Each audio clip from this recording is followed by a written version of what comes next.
Welcome to the China EVs and More podcast. In the next hour or so, my co-host, Lei Xing, and I will go over the week's most important and interesting news coming out of the global EV, AV, and mobility sectors. What Lei and I discuss today is based on our opinions and should not be taken as investment advice.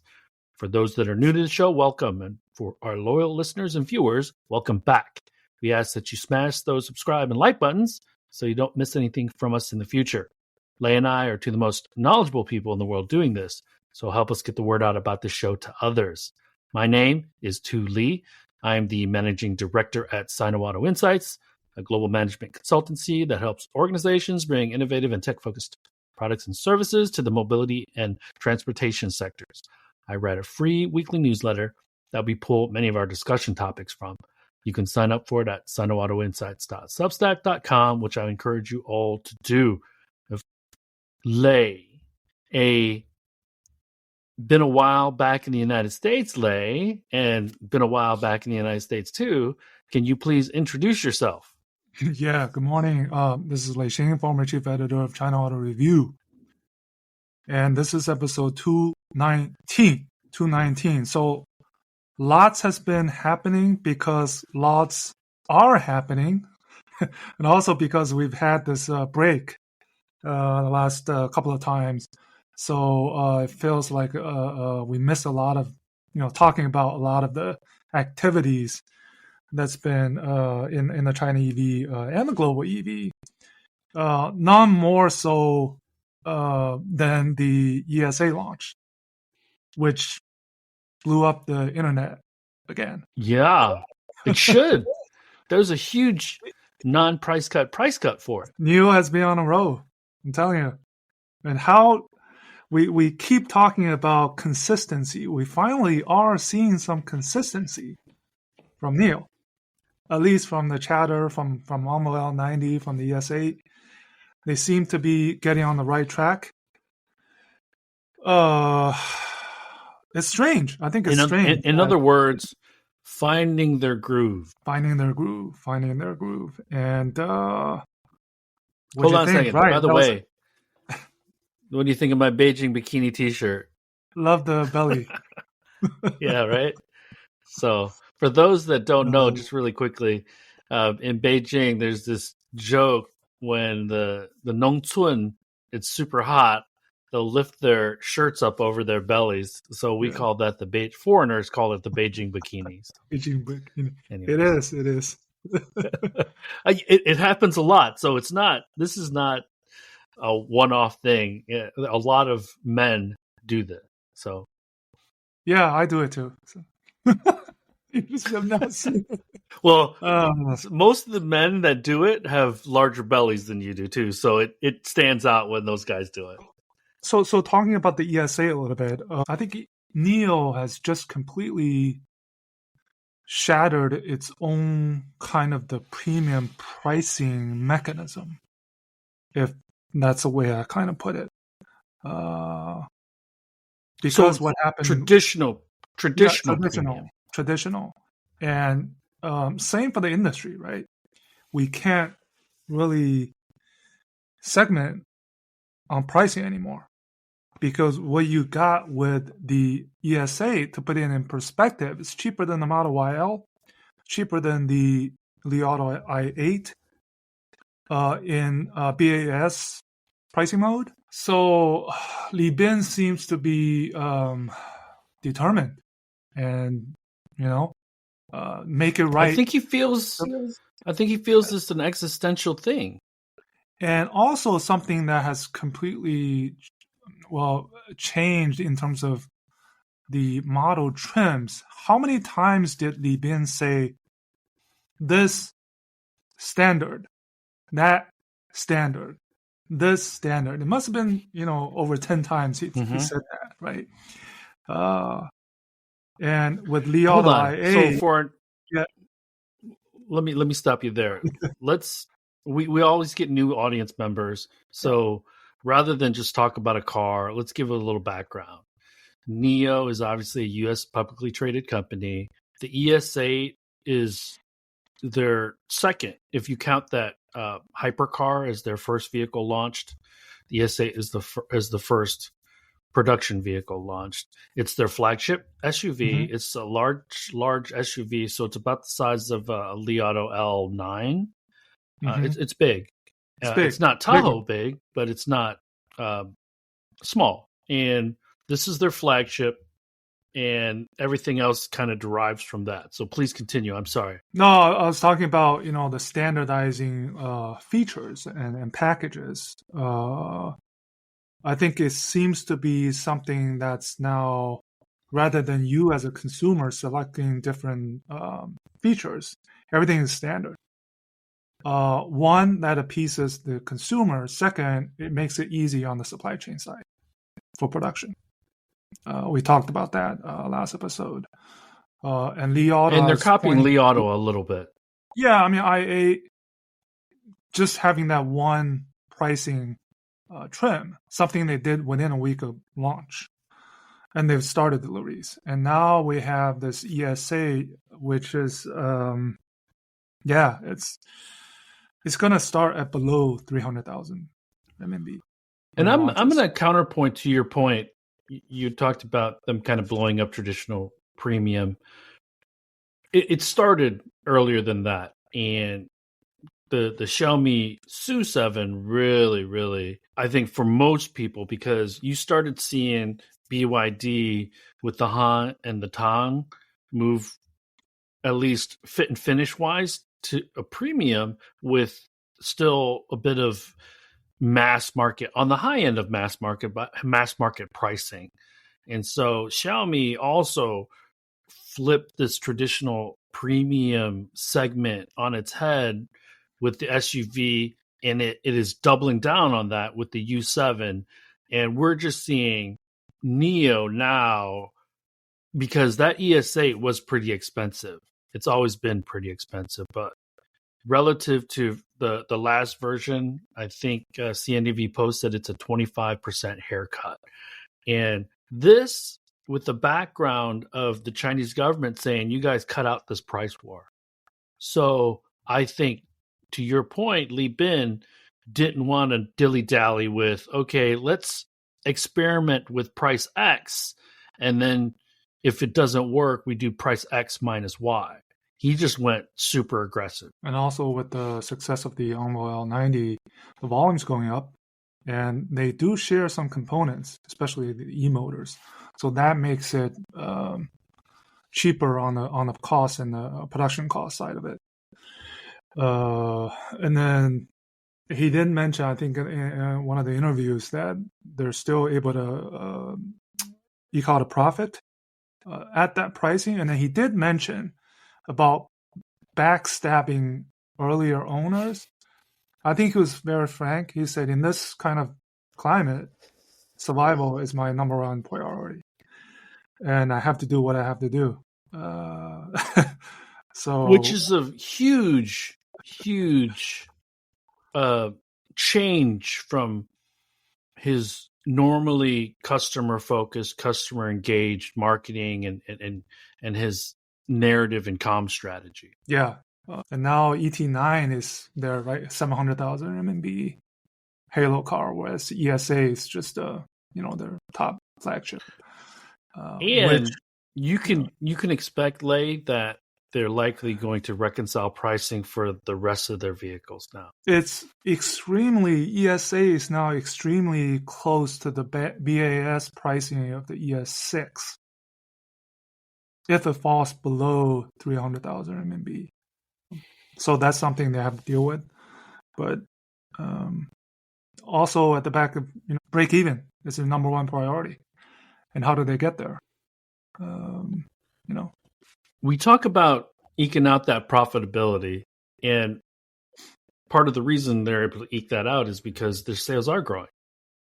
I mean, it's taken 2 new brands, and it's taken a lot of reconciling their pricing strategy and their product strategy, but that's the scale now that allows you to amortize all these fixed costs for the swapping stations for these new products into a larger number of units on that they sell per month. And that's how that's helping them eke out a little profit. But this is why we got to see that continued growth from every EV maker. Otherwise, you're just the constraint of having all these fixed costs around weighing you down without growth and sales is going to be untenable for a lot of these Chinese EV makers. And then the other change is really the rhythm of launching. Envoy 90 started it. Now ES8 is following with it. Rather than launch something at NIO Day and then wait more than half a year to deliver, that's completely changed, right? It's ready. They're in showrooms. Test drive will come up, and then delivery start in about a month. That'll add to the volume and hopefully break-even goal. And I think Li Bin is still confident that they can reach break-even in Q4. And interesting that Li Hong, he mentioned that within the first 12 hours, the order that the ES8 got, not firm orders, but is more than the L90. So go figure. So Deutsche Bank says that they can do about 3,000 a month of the ES8 with the revised pricing. I think I mentioned Envoy L90 10,000 would be my kind of expectation, and 3,000 I think is roughly right. I'd expect they can do 5,000 ES8s for let's say a grade A performance. And given what has happened so far, I think that's very possible. And NIO in Li Bin is not done. They have NIO Day coming up later this year. So they're still going to pull at least one or two rabbits out of their hat before the end of the year as well. Well, we know the L80. So they'll continue to be in the news. Yeah. So soon after the NIO Day, L80 will launch. And then on the other side, Li Auto, the i6, which competes with the L80, large 5-seater SUV, will launch. So they're not, it's almost like I talk about the summer sizzle. It hasn't fizzled. The sizzle hasn't fizzled. It keeps on coming. And amidst all of this, actually the Model YL is getting a lot of attention, for better or worse. I tweeted a lot of wows for the stands here, and a lot of nas for what we have seen, what's on offer in the market.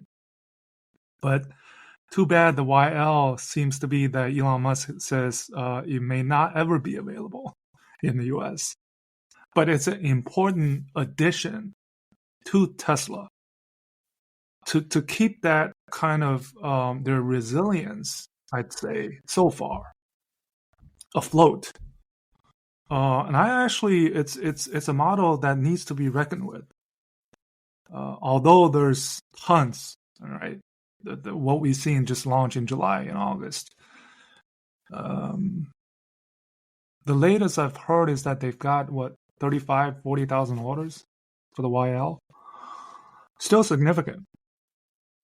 And well, they have a lot of, I believe they have a decent amount of capacity, idle capacity on the sidelines that needs some orders.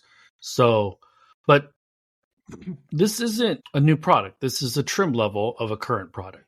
Yes. And so we shouldn't see sales growth like a new product might have.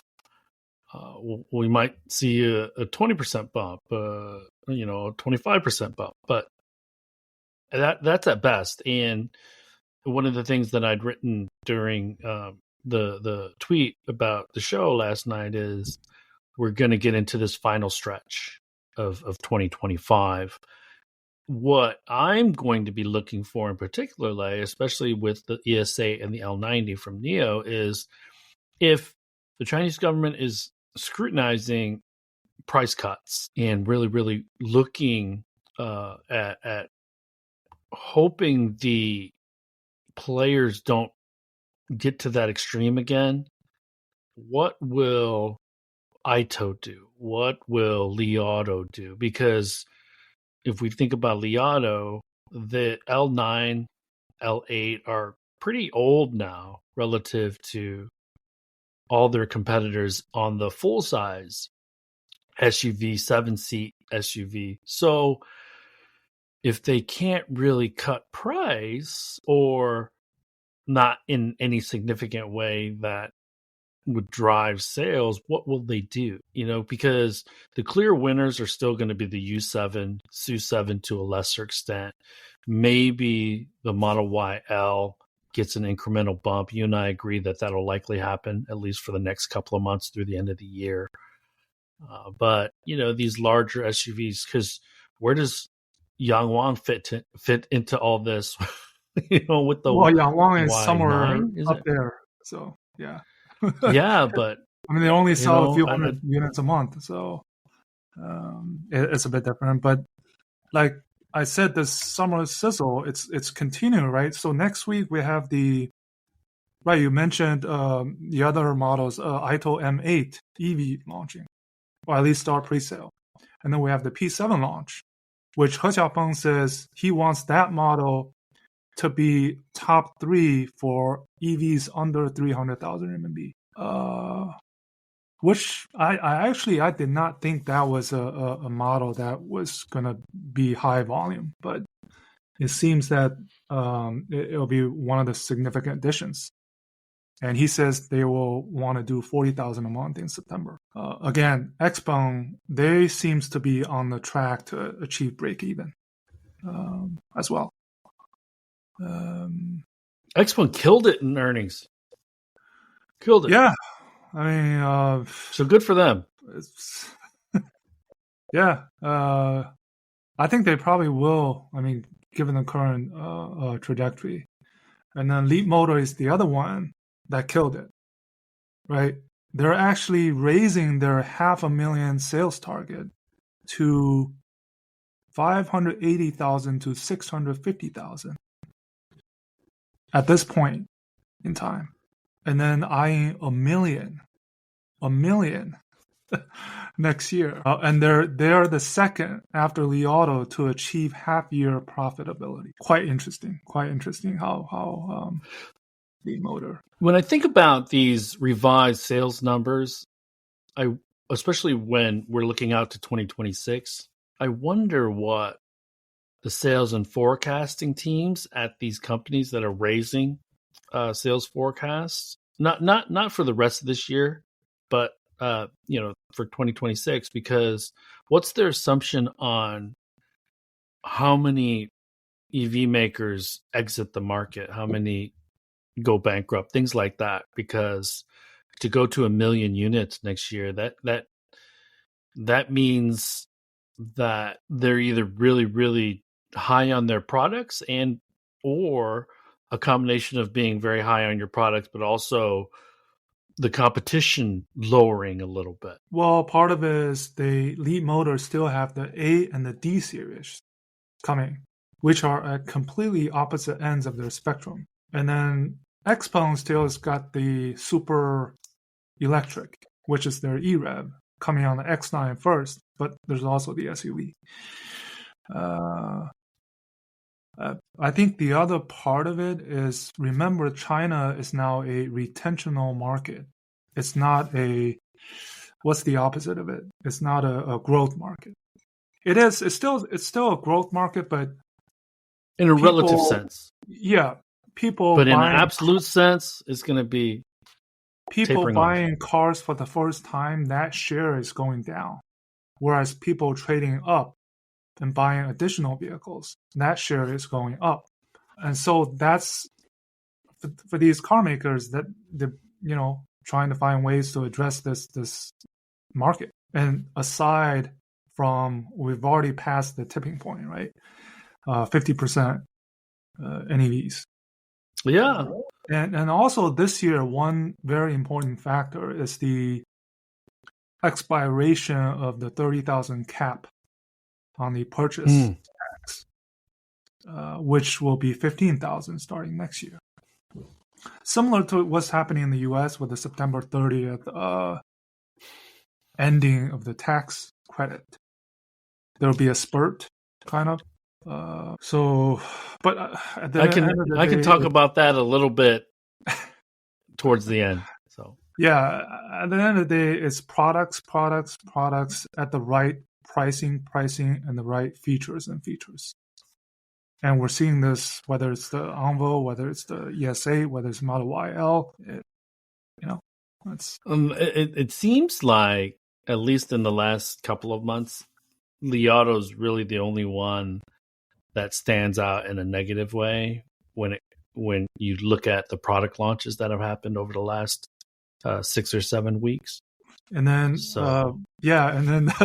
Li Xiang came out with this interview with Luo Yonghao, the well-known comedian, sort of, that long 4 hour. I think that's a great tactic to turn the attention away from the controversy. Good PR and marketing tactic, I think. But I'd say i8 is the most pressured currently. At the same time that you mentioned, the L series is facing a bit of a headwind right now. And at a time when people are looking more and more at EREVs and PHEVs, so it couldn't be worse for Li Auto, because you would think that it would kind of allow L6, L7 sales to continue to be robust, because more and more people are looking at PHEVs and EREVs in the China market. So yeah, and at the same time, Li Bin says, forget about EREVs. We're starting. The ship is now the large 3-row SUVs being fully electric. So,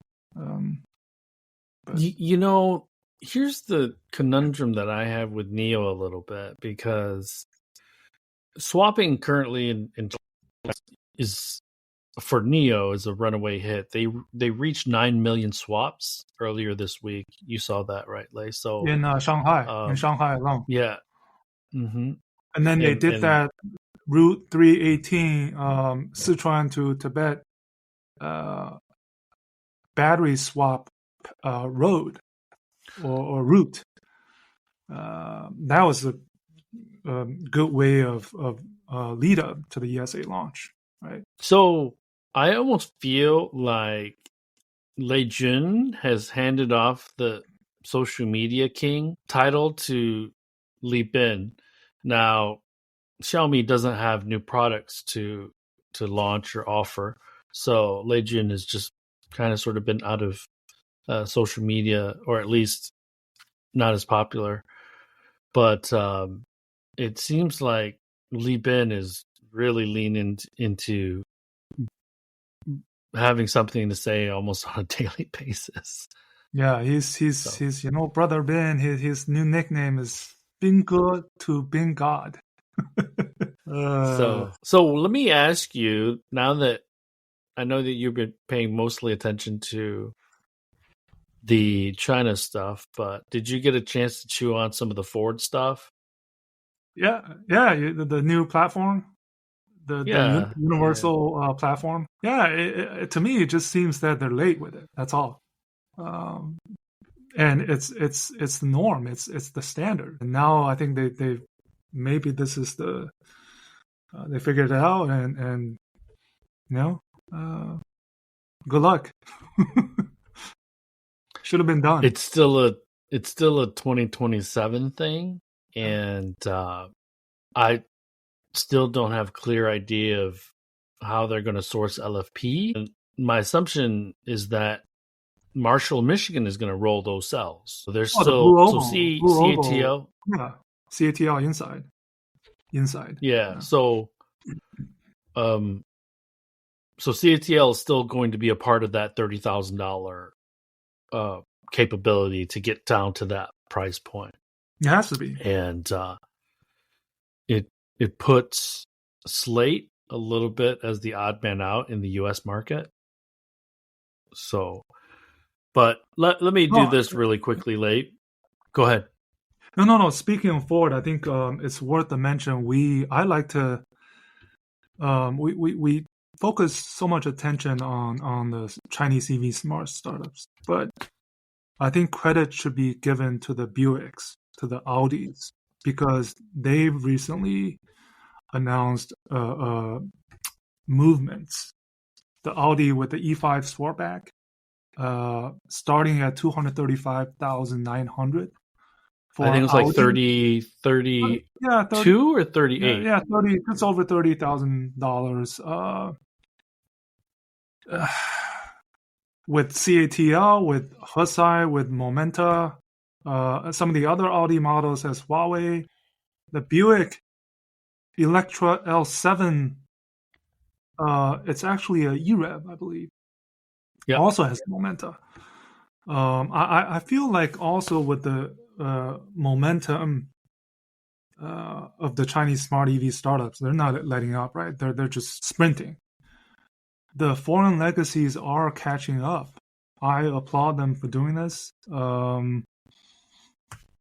So just want to put that there. Also, Volkswagen deciding to to have XPeng inside all of their branded vehicles. ICE, PHEV, BEV. Times have changed, I tell you.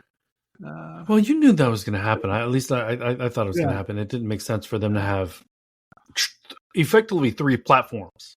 yeah, Because ICE, EV, PHEV, or NEV inside China with XPeng, and then Europe, and then Volkswagen having a separate strategy for that stuff in the United States with Rivian.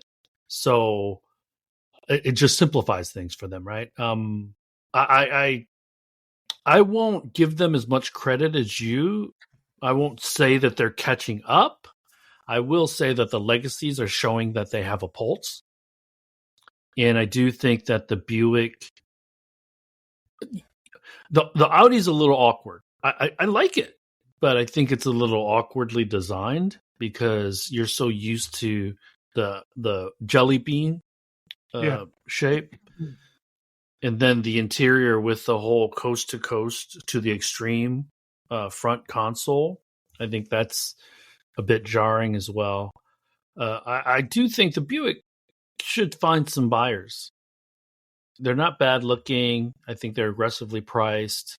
So I do think that GM has found a bottom. I don't know if Ford still has yet or not Ford, but Volkswagen has yet in China. Maybe that happens next year.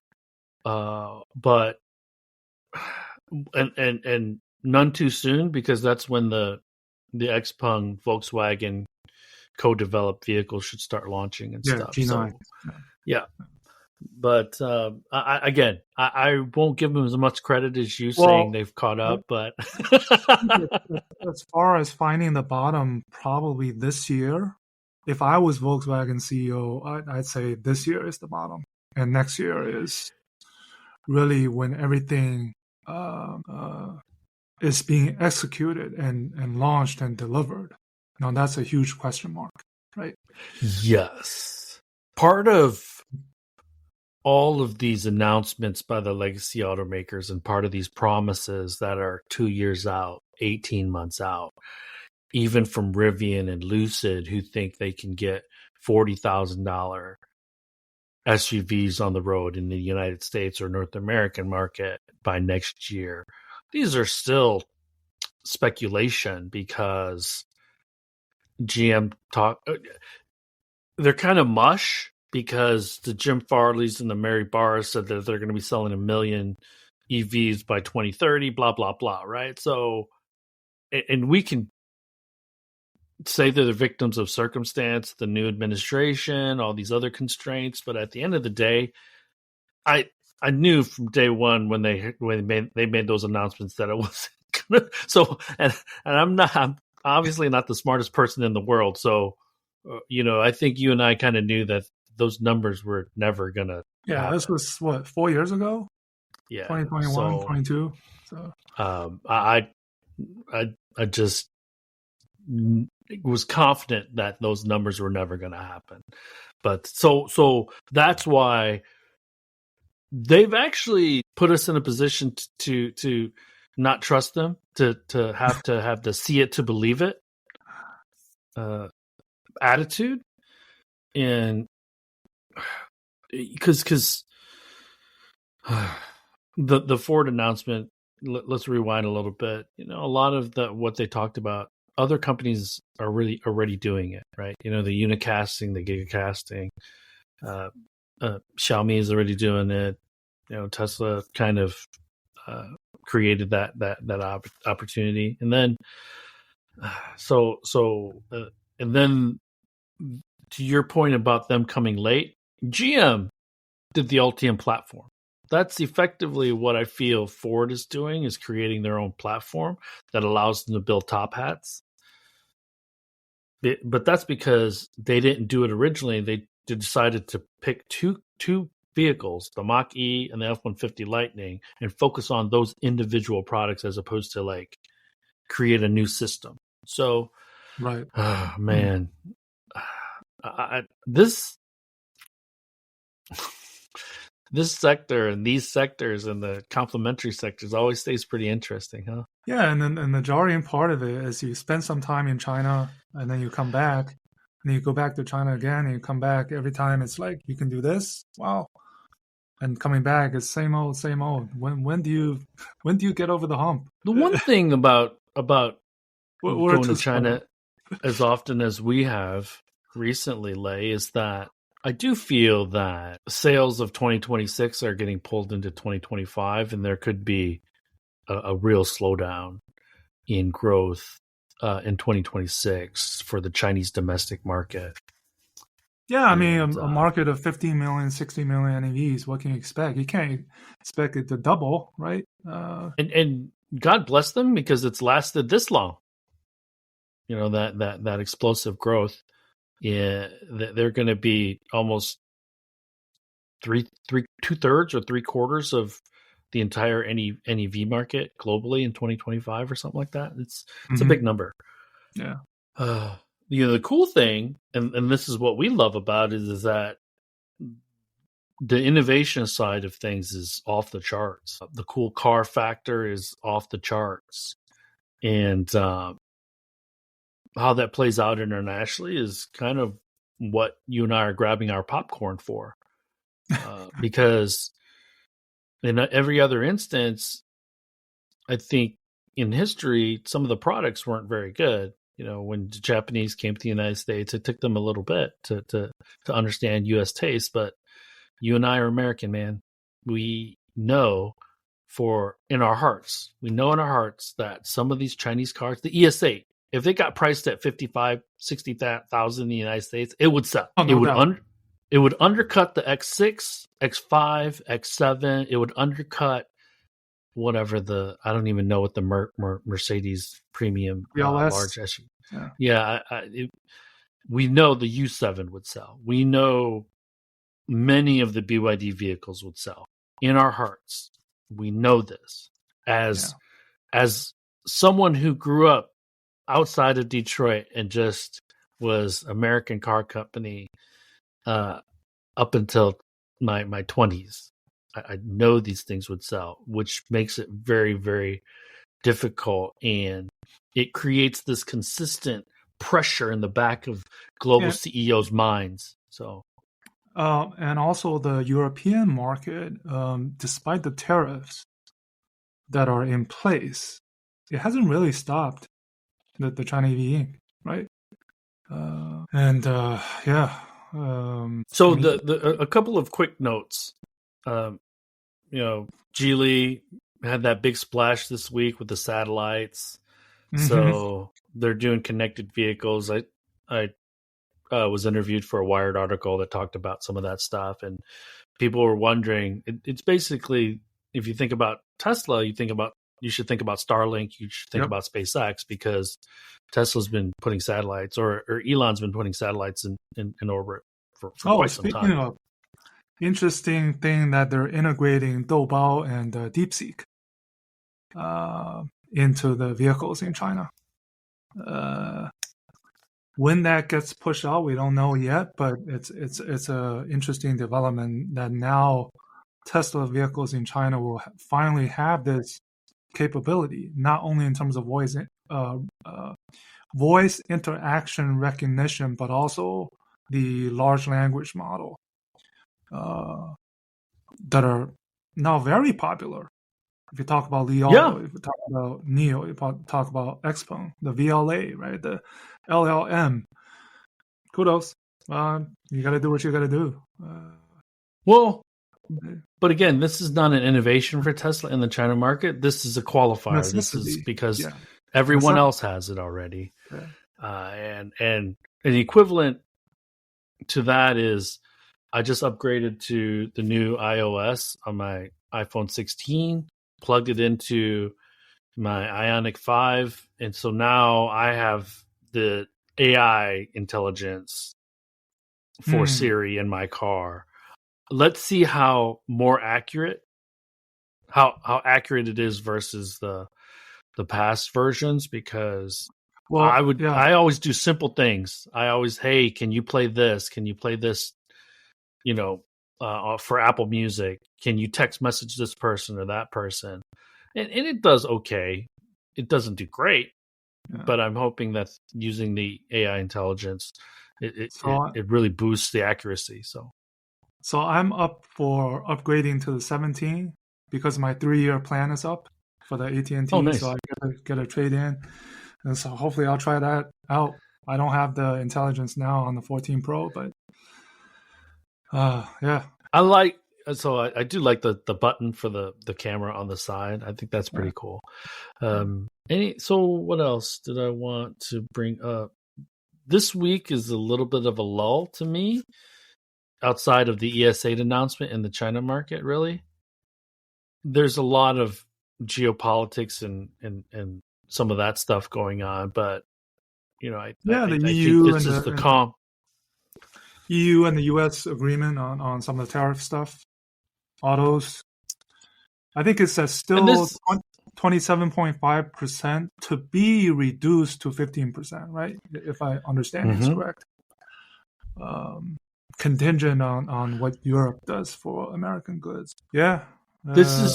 We always have this, Lei. We always had that 1 or 2 weeks at the end of summer. That's the calm before the storm in the China market. Well, I feel like there's always a storm. There's storm every day. Oh, goodness. If you're in China, right? But that's all I really have, dude. So let's go to the questions and comments. So SSJJ005 asks, what is your guesstimate for the final price for the new ES8? Well, that's been announced. We talked about that. Oh, hold on. I already tweeted. I tweeted that my guess is 289,800 starting BAS pricing. The current pre-sale pricing is 308,800. So, think about that. So what is the point for having ES7, which is now more expensive than the new ES8? That's a great question. Well, that's one of those things we talked about. What happens to the ES6 pricing? You probably should kill one of the SKUs if it was me. Well, and we, I mentioned earlier that they're going to have to reprice everything now, and how's the street going to react to that? Because are they going to be happy that there's profit, or they're going to be upset because they lowered the price of everything? Well, considering there's both things going on. So considering that over 10 years of these tech R&D now translating to sales and production cost reduction, given the batteries, that these production costs are going down anyways. There's that side of the equation, and then the other side is sales growing. So at the end of the day, again, it's break even profitability, and what you have to do to make it happen. And then we'll see, right? Okay. Riz, NIO getting closer to Envo brand in pricing might confuse new customers. That's another thing. I think it's about 100,000 RMB difference in terms of pricing. The 265,800 starting price versus the 418,000. That's quite significant. So it is. Will there be some, cannibalization? Possibly, but I think it's okay, given the current setup. And again, the positioning, right? The ION90 is pure families, whereas the ES8 is business, executive, and premium. Family, yeah, premium, more premium. So I think it's differentiated enough that won't be a problem, but it's an issue for every company. Anyways, and honestly, this is where the companies will design a brand, position a brand in the boardroom, in the strategy meetings internally, and then they launch it and release it. And sometimes they don't get to dictate that because there might be a brand already positioned in that, and the consumer decides where Onvo is on that 4-quadrant positioning, brand positioning. So this is where management needs to have some flexibility to say, you know what, Onvo in our minds was here before we launched it, but in consumers' minds, it's here. So let's reconcile that and try to distance the NIO brand because of the pricing difference, because of all these other things. Now, with what you said, Li Bin had said, right now, my priority is righting the ship. So everything else from a brand portfolio, product portfolio, pricing strategy is going to be secondary. Yeah, that's, and these pricing, if Onvo L90 was an indication, these pricing are built on the cost, on the expectations of volume. And it's not something that they, just hit their head and we're going to price it like this. There's a lot that went into it. And that translates to what happens on the market performance. So SPX says, good morning, guys. Great to see you back. Good to see you and having you, SPX. Appreciate your loyalty. How does the ES8 compare to the Li Auto i8? And any water army attacks? Well, I mean, we kind of talk about at the very beginning of this show about premium. What is premium? What pricing means premium? That's being shattered. So I was thinking if we compare the Onvo L90 to the i8 as the biggest rivalry, but now we have the ES8, which is actually, in terms of pricing, is at the point of i8. So now we actually have possibly two NIO models competing against one i8. Go figure. The i8 needs to reduce price. That's clear. Well, I don't know about that. I mean, they already did it once. Not reducing, but kind of just aligning it into one pricing. But that's a lot of pressure. It's a lot of pressure. It is a lot of pressure. For man. Hey, China Driven, what's up, buddy? Good to see you, man. Yeah, that's all. Yeah. Saw Will a couple of times in Beijing. Mike the Car Geek is there too. So very confusing why the Chinese consumers still love Model Y and Model 3 when you can choose better EVs for the same or cheaper price.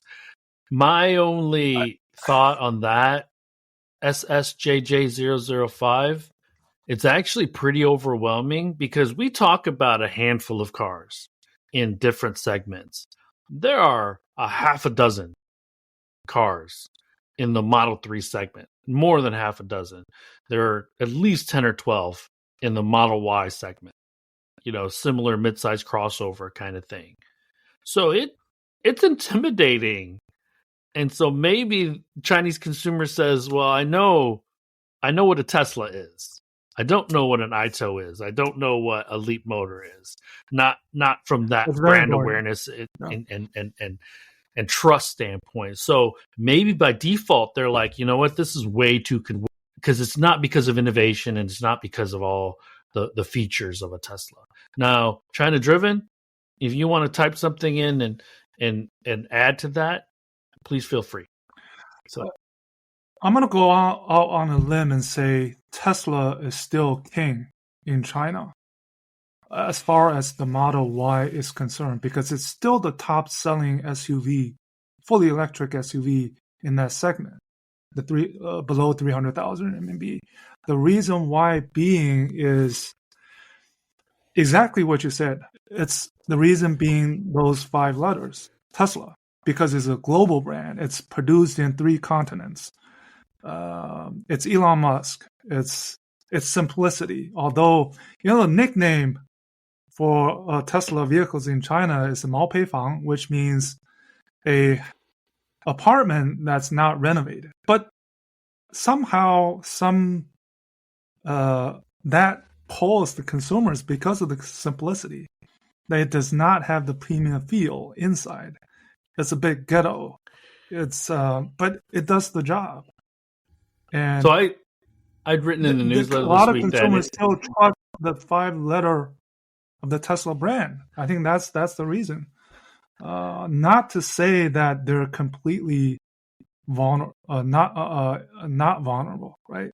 I'd written in this week's newsletter, Lay, that the Model 3, Model Y looks more like a ride-hailing car in China than some sort of massive runaway hit car. But yeah, the other thing that I will add to this, to your statement, Lay, and kind of reinforce that is it straddles a line, because some Chinese consumers think it's Chinese because it's built in China, and then it can also be this international brand. So I think it doesn't really tell you that it's American brand, in your face. So I think there's this gray area that it sits in, and it allows them to play both sides. Yeah. And there's still a huge following, huge fan base. Remember, the market is a 25-30 million vehicle market, and right now it's still a warring state. There's a fan base for NIO, there's a fan base for Li Auto, there's a huge fan base for all of these brands until we haven't reached that point yet. What He Xiaopeng says about each company does 5, 6, 7 million vehicles a year, and there's only less than 10 players left. We're not at that point yet. And familiarity will breed sales. If you go to Shanghai, you'll see a lot of NIOs. You go to Guangzhou, you see a lot of XPengs. In multiple cities in China, you'll see a lot of Teslas. So that also creates this fresh in your mind perspective for Chinese consumers. Riz writes, DeepSeek coming to Tesla in China. It's all happening now, driven by competition in the amazing market. Sure is. You have to have what other people have. So here's the crazy thing, because we should remember this. Before the Biden administration left, they did two I want to say executive actions. I'm not sure what they're called. I will find out what the official name of these things are. Model year 27, restricted Chinese software, connected software, model software year ban, 2030. Right? ICV ban, right? And software ban, yeah. So with the foreign legacies, a GM using Momenta, Volkswagen using primarily XPeng silicon and stack, it makes sense that if a Chinese EV company comes to the United States or North America, they would partner with a local entity, right? So this shouldn't be unprecedented because it's happening in China. It's just that there is no, and I could be wrong, is there a specific policy that says you need to partner with a Chinese connected vehicle software provider or hardware provider? I've not read that, but I have not read that. I think it's understood. I think it's understood. The simple word is localization. That's all it is. Yeah, that's So, and honestly, in China, there's just not very many Western competitors that have the level of innovation that the Chinese domestic competitors do. So, it's pretty amazing how XPeng runs their company. This is SSJJ006. And Diane laughs at my T-shirt, my Beijing bikini T-shirt here. Yeah, I mean, XPeng is, I think, something that's often not talked enough about is their overseas strategy and tactics. That's been working out great. The revised overseas strategy. Yeah, revised. So channel, especially working with the right partners in the respective. So countries. let me finish that Yeah. comment. It's pretty amazing how XPeng run their company because half of the sales comes from the very cheap MO3, which only costs 120,000 RMB and still going to achieve profitability. So their top selling models are the Mona MO3, the P7 Plus, the G7, and now with the new P7 coming, and then the X9, which is a bit more profitable for them. I don't want to oversimplify this, but this points back to utilization rates at factories. When you're at 80% utilization rate, you're break even, and every vehicle after that, you're making money. Generally speaking. Yeah. Generally speaking. So, and again, Leapmotor, Li Auto, XPeng, they're all one brand, at least as of today. Or where NIO has got 3 brands on their plate. And they have to figure out positioning, premium, channel. But the point is, to reach profitability, they have to take actions. And one of those actions is the channel part of it. Do you put a Firefly in a NIO showroom? You do. Do you not organize a NIO day and spend too much money on it? And you do, as is happening this year. And remember that the alternative is Firefly is a mass market, pretty cheap vehicle. If you build retail stores solely for Firefly, that expense for that brand is going to be overwhelming. Okay. So, but that's the art of brand positioning with one company. And Alfred Sloan kind of created this whole, product or brand for every point in your life. And that's what traditional automotive has always been. You start off in a Pontiac, you get a raise, you move to a Chevy. Once you're an executive, you buy a Cadillac. At least that was GM's strategy. And if you look at Firefly and then Envo and then NIO, that's kind of that strategy. You look at BYD. BYD has Fang Chongbao, then they have Denza, and then they have Yangwang. It's not working out so well for BYD's other brands yet, but that's kind of the strategy for these companies, which has been a tale as old as time in the automotive space. Yeah. And this is why, and you'll agree with this, Lei, this is why it's perplexing when you see a Stellantis, when you see a Geely that have brands that seem to overlap. And you had mentioned this earlier, that may be cannibalizing each other. A specific example is Volvo Polestar. It creates confusion amongst the consumer. So, then you also SPX, right. You also have BYD, man, which with their Ocean and the Dynasty networks, how many models overlap? Dozens and dozens of models that overlap. Well, their strategy was obviously just to flood the zone. Yeah, flood the zone. Overwhelm. Yeah. It has worked because their sales volume is so high, but as they try to find more sales to continue growth, that is probably going to start to backfire, and they'll probably have to back off on that. Now, I got to tell you, Lei, man, people must have missed us, at least these 3 or 4 people, because we're getting peppered with questions. And I didn't realize we were off for so long. So here's SPX. What's the more popular sales models? 45 dealers or D2 or 4S dealers or D2C? I don't have my glasses on. Deployed among major brands, which is trending to be the preferred method per market force in terms of better customer engagement and experience. We're talking about channel now. The 4S model versus the kind of the direct to DTC, direct to consumer. I think it's obviously the latter. That doesn't mean that the traditional 4S is not working, because we know the XPeng actually went back to that model a little bit, right?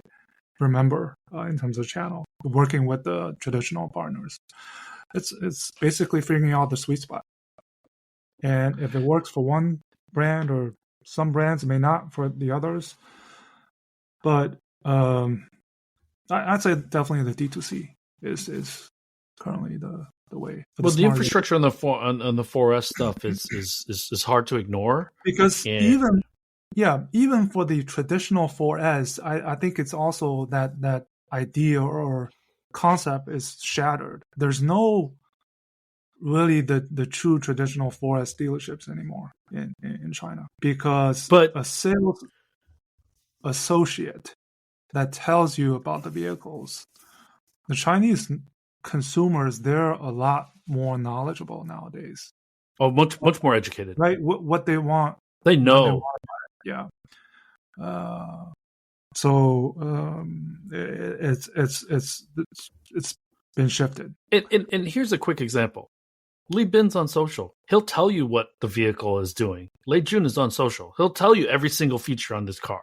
You're not seeing Mary Barra talk about the newest Tahoe. You're not seeing Jim Farley talk about the newest F-150. So the information is easily accessible, and it's not so complicated that a Chinese consumer can't understand what a U7 has from a feature set standpoint in a less than 10-minute video.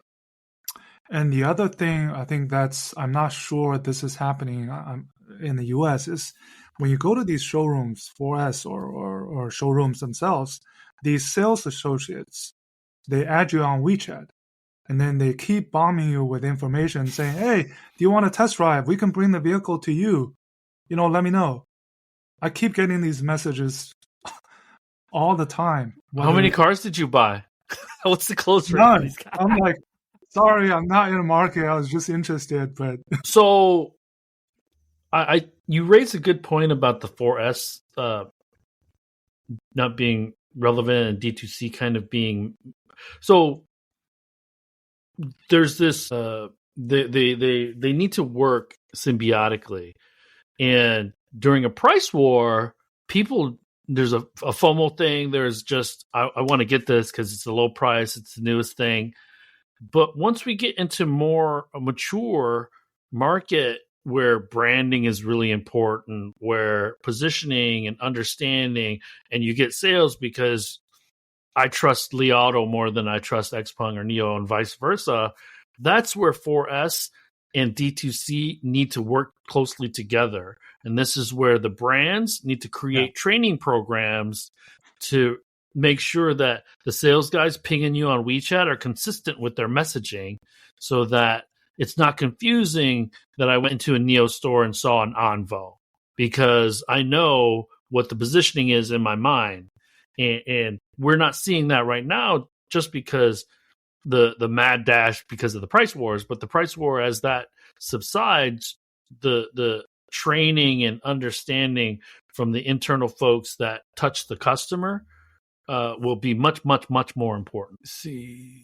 Let me see here. So, Mike, deep question. Oh, wow. Do you know what happened to AutoX robotaxi fleet in China?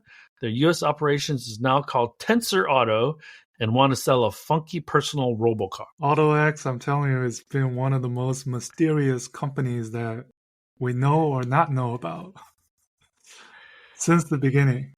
Wow. Remember we went to that event in Shanghai and they had like a car with like duct tape and stuff on it. And so, they're still around. yeah. Sometimes talking to some of these WeRide people, and they're still around. Just not as actively pushing out. We did this time, or did this today, or we did this tomorrow. No, Well, they kind of ran out of capital.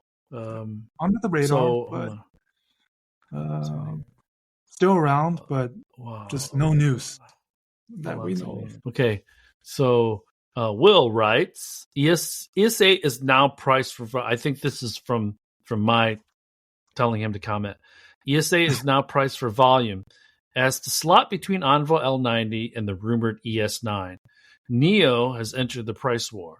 Tesla is really the only established foreign brand in China, and that still holds some weight. And major modern cities might be more likely to embrace high-level Chinese goods, but in the rest of the country, there's still prestige to foreign brands and stigma to having a Chinese car brand. It's moving, but it's a slow thing. Yeah, I agree with that too. Yeah, that's Jeffrey. Hello, Jeffrey. What's going on, buddy? I'm sure he got back on the launch. He's just got back from the ES8 launch. Li Bin definitely unloaded some firepower this round. Second time in a month, I'll tell you that. Oh man, Jeffrey's having some. He's having some good days connected together. Good for you. Will also writes, XPeng have done a great job of turning things around. Stopped all-wheel drive in most models, AWD, aimed at comfort and practicality and price. This is what the market basically wants. Customers put their money where their mouth is. For D2C and 4S in China, we have 2S, the shopping mall stores. Yeah, 2S. Riz, we definitely missed you both. Thanks, man. Yeah.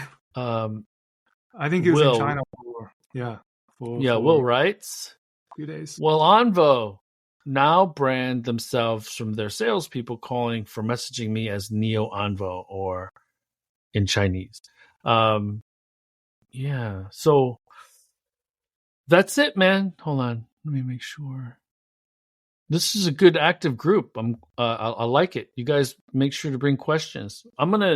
We're gonna try to do a better job of marketing the show because I think it's one of the best in the biz. I think it's the best in the biz when it comes to China stuff. Yeah. But we'll do a better job of marketing in the future. So I don't have anything else. And what I thought was going to be a short show is now over an hour long. Well, usually it's about an hour. We try to make it 40, 50 minutes, but usually it runs longer. So once you add in the questions and stuff. Last thing is my situation. I have the IONIQ 5. I have to turn it back in January. Already? Oh. Yeah, remember I got the 13-month lease. So this week, that's fast. I went to Cadillac to look at the Optiq. I went to BMW to look at the i4. I went to Chevy to look at the Equinox and the Blazer EV. So those are the car. And I went to the Hyundai dealer.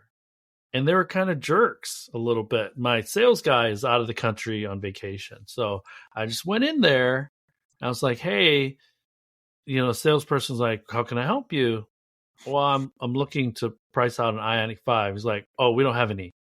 And he didn't say anything else. He didn't say, well, we don't plan on getting any more by September 30th. He didn't, because that's my bogey, September 30th. In the next 5 weeks, I'm probably going to sign a lease on a new car. That being said, I'll probably have 2 leases for 3 or 4 months. And I'm still convinced I want an EV. That's for sure. Today, I might go look at, because I was joking around with my son. So let me tell you, the i4 drives great. It's around $650, $700 a month, 3 years, 12,000 miles. Drives awesome. It gets less than 300 miles of range, but backseat and the trunk is too small for 2 preteen kids, two preteen boys. So if it was me, I'll probably get the i4. The Optiq is almost the same price, but it comes with a charger and it comes with Super Cruise as standard. The problem with the Optiq is that there's low inventory in Michigan of the Optiq. And so and then the Equinox and Blazer, we're looking at 24 months, not 36, and less than $400 a month. Crazy pricing right now. So the good thing is that they do have inventory of the Blazer. Well, they still have until end of September, so 5-6 weeks left. Yeah, which is not actually a lot when you're car shopping, because when there's only like 2 or 3 of something, you got to know about it early. And I'm not confident that the current Cadillac dealer I'm working with will get any more Optiqs. So I'm leaning Optiq right now. But if I can get a Blazer EV with Super Cruise, then maybe I go Blazer. And so, hold on a second. We got one more. One of the good old American brands, including Tesla. So SPX, Gravity, I don't really want $1,000 payment or a $900 payment, to be quite frank. And with the R1S and the Gravity, I actually was this close to getting a Lucid Air before I got the IONIQ 5. But the other thing that I really want is Super Cruise.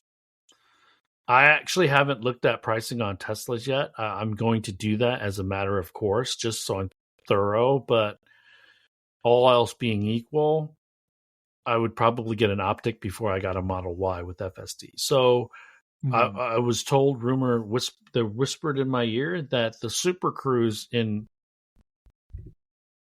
upcoming over-the-air updates, you might be able to start using it in cities. So anyways, everyone, thank you for joining us. Sorry we missed you the last few weeks, but we're back, baby. We're back in a strong way, and we're going to finish up this year pretty strong. Thanks again. We'll see you next week. Good morning, good afternoon, good evening. Likewise. Bye-bye. That brings us to the end of this week's show. Lei and I thank you for tuning in. My name is Tu Lee, and you can find me on Twitter at Sino Auto Insight. That's SinoAutoInsight. You can find Lei on Twitter at LeiXing77. That's LEIXING77. If you wouldn't mind rating and or reviewing us on Apple Podcasts, Spotify, or wherever you grab your podcast from, we'd appreciate that as well. Even better, if you enjoy this show, please tell your friends about it.